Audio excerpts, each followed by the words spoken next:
मैं परमेश्वर पिता का धन्यवाद करता हूँ कि परमेश्वर पिता ने मुझे आपके सामने परमेश्वर के वचनों को बताने के लिए मौका दिया, इसलिए मैं परमेश्वर पिता का धन्यवाद करता हूँ। और साथ ही साथ सर का भी धन्यवाद करता हूँ कि उन्होंने आपके सामने मुझे परमेश्वर के वचनों को बताने के लिए मौका दिया। आइए हम वचन में से जाने से पहले छोटी सी प्रे करेंगे, अपनी आंखें बंद करेंगे। धन्यवाद करते पिता परमेश्वर, आप राजाओं के राजा, प्रभु के प्रभु, पिता आपके नाम की स्तुति प्रशंसा तारीफ भलाई है। पिता परमेश्वर, एक सुंदर सा मौका हमारे जीवनों में दिया, पिता आपके नाम की आराधना करते स्तुति करते इस समय आपके वचनों को मेडिटेट करने की ओर जा रहे। पिता परमेश्वर, आप हमें सहायता मदद करना, हर एक वाक्य को अच्छे से पिता परमेश्वर में समझ आने के लिए आपकी बुद्धि ज्ञान देना। पिता परमेश्वर, ना केवल उस वचन को सुनकर सिर्फ उनको सुनने वाले ना बने, फिर से उन पर चलने वाले बनने के लिए आप हमें सहायता मदद करना। पिता इस पिता परमेश्वर छोटी प्रार्थना सुना, धन्यवाद करते हैं मसीह यीशु के नाम से मांगते हैं, आमीन। हम निकलेंगे साम नंबर 142, साम नंबर 142 वर्स 1 to 7।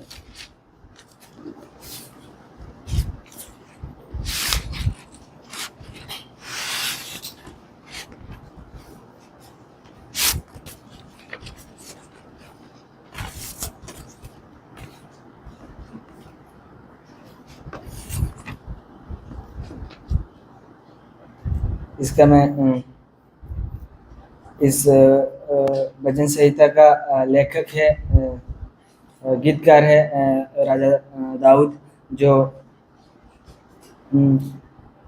इस संदर्भ में लिखता है जब गत के राजा आकीश से वह अत्यंत डर गया और उसके सामने से पागल सा या बावला सा एक्टिंग करने लगा, तब वह भागकर एक गुफा उद्दलाम नामक गुफा में पहुंचा और वहां से लेके उसने ये भजन संहिता को लिखने का हम देख सकते हैं। उसका कहानी पाई जाती है पहला शमूएल अध्याय 21 से लेके 22 अध्याय का 1 तक। वहाँ से उसकी बैकग्राउंड की कहानी है कि वहाँ किस संदर्भ में इस भजन संहिता को लिखा और लिखने का कारण क्या था।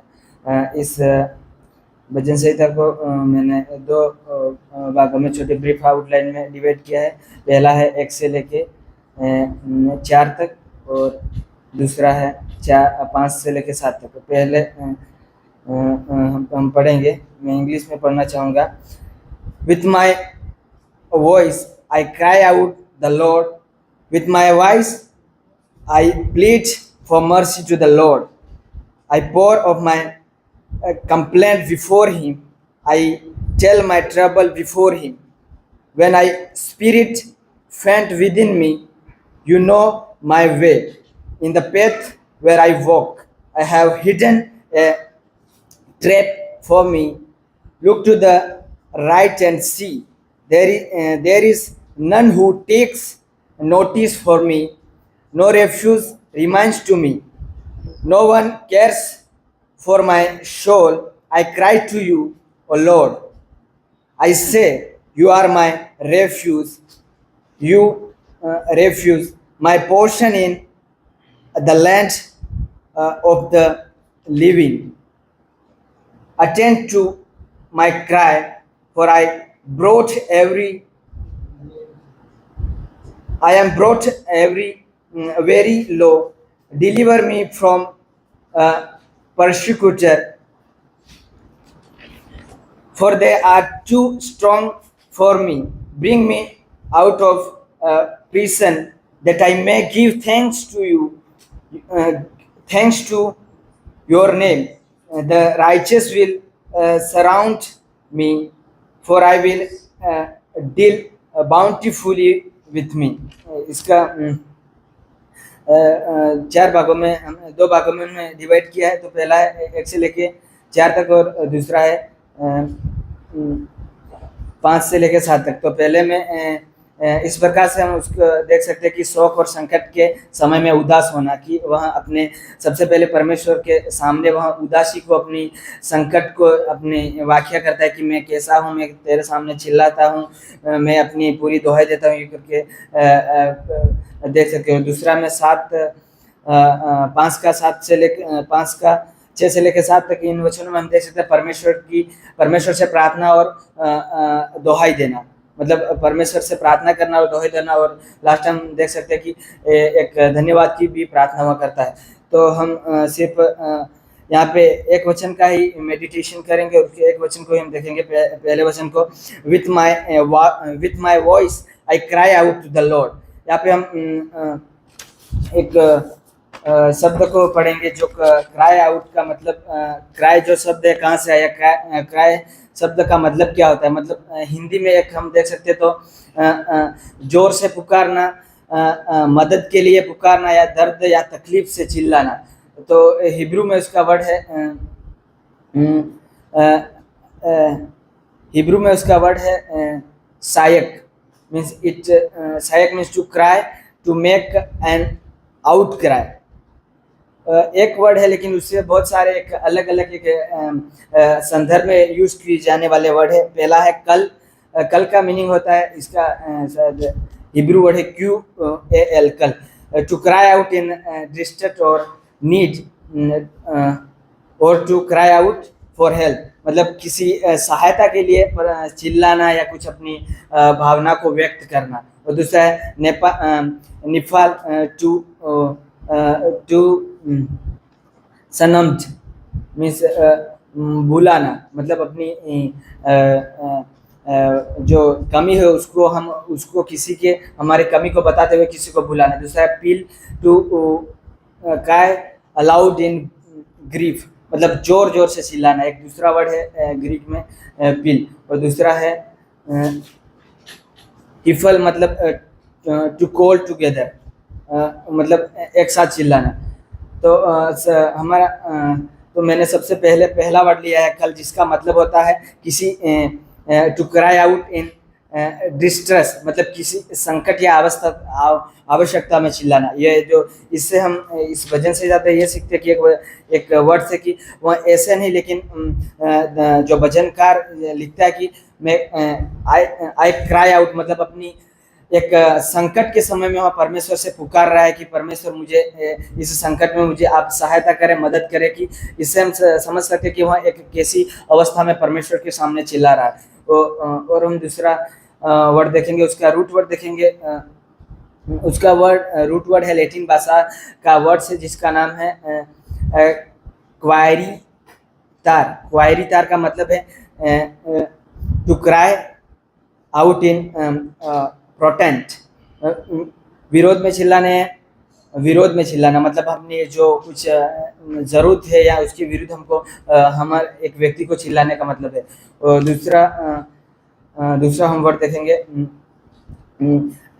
To with my voice I plead for mercy to the Lord. एक दूसरा वर्ड हम यहाँ पे देख सकते हैं प्लीड, मतलब एक हिंदी में तो एक वर्ड दिया गया है, मैं परमेश्वर के सामने गिड़गिड़ाता हूँ, ऐसा कुछ करके लिखा है। लेकिन इंग्लिश में लिखा है प्लीड का मतलब निवेदन करना या अपनी भावना या अपनी याचना को परमेश्वर के किसी व्यक्ति या परमेश्वर के सामने व्यक्त करना। लेकिन यहाँ पे जो गीतकार है जो अपनी याचना, अपनी निवेदन को परमेश्वर के सामने वो व्यक्त करता है कि मुझे इस मेरी संकट भरी जिंदगी से या इसी ट्रबल से मुझे छुड़ा, ऐसा करके परमेश्वर से एक निवेदन करता है। उसका भी बहुत सारे वर्ड्स है, लेकिन उसका प्लीड्स का मीनिंग एक होता है to make urgent emotion, request to statement for anything, मतलब किसी अर्जेंट चीज़ के लिए, कि ना कि कल या 2 दिन या 3 दिन या 5 घंटे या 3 दिन, लेकिन अर्जेंट तुरंत के लिए है। गीतकार परमेश्वर से प्रार्थना करते कि परमेश्वर तू मुझे अभी ही, मुझे निवेदन मैं तुझसे प्रार्थना करता कि तू मुझे अभी ही उत्तर दे या मुझे अभी ही तो सहायता कर। निवेदन का अर्थ किसी चीज़ के लिए अति आवश्यक भावनात्मक अनुरोध या बयान देना, मतलब हमारी भावना को किसी के सामने तुरंत व्यक्त करना। तो यहाँ पे भजनकार अपनी भावना को तो परमेश्वर का सामने कहीं दिनों के लिए ना कहीं गैप के लिए नहीं, लेकिन वह तुरंत अपनी भावनाओं को व्यक्त करता है और परमेश्वर से तुरंत उनको उत्तर पाने की कोशिश करता है, ना कि बाद में। लेकिन अपने हर एक सबसे पहले हमने वर्ड देखा है क्राइड आउट को वहाँ अपने पूरा परमेश्वर के सामने चिल्लाता, अपने दुख दर्द को वहाँ परमेश्वर के सामने शेयर करता है। तो इन इन इन भजन संहिता में हमने परमेश्वर का एक डिस्क्रिप्शन कैरेक्टर जो परमेश्वर का है हम देख सकते हैं। पहला है यू आर माई रेफ्यूज, और दूसरा है यू आर माई पोर्शन, और तीसरा है यू आर माई डूवर ऑफ बाउंटीफुली। मतलब परमेश्वर के यहाँ पे इन तरीकों से हम देख सकते हैं परमेश्वर मेरा शरण है, बाग है और बाउंटीफुली। इसके इन वचनों में हम देख सकते हैं कि इस गीतकार ने परमेश्वर को किस रूप से परमेश्वर को गीतकार ने इस भजन संहिता में प्रस्तुत किया।